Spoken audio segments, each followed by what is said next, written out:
คนมีเงินนะเขาบ่มักปากคนทุกข์ยากละมักอวดมักโสการแต่งตัวต้องรู้ไว้ก่อนเน้นเงินพรและบ่จ่ายเงินสดแม้นแต่รถก็ยังเป็นหนี้เอาดาวทุกอย่างและที่มันควงหน้าหาเงินมาก็ใส่ตายแต่นี่กินของดีและบ่ฮู้จักอดออมทุกข์ก็ยอมมาต้องเลิศไว้ก่อนยามนอนก็มักนอนตื่นสวยส่วนคนรวยแล้วเขามักตื่นเช้าอันกินเหล้าเขาก็กินเป็นยามกินแต่เช้าฮอดค่ำละแม่นคนทุกข์มักสนุกและเที่ยวไปวันๆเงินหมดสั่งมันละค่อยหาเอาใหม่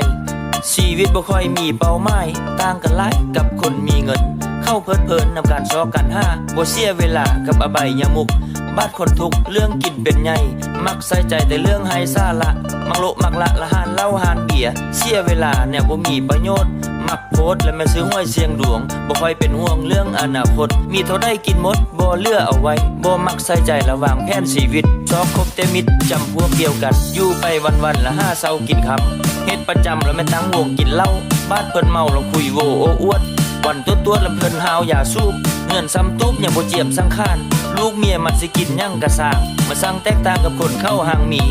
หมดปีเขาซุ่มแซวเทื่อนึงเงินดามสลึงเข้ากับห่วงกะแห้นอันคนจน5จนตะเลือกตามแมนสิ่งตอบแทนและแม่สุราปาปิง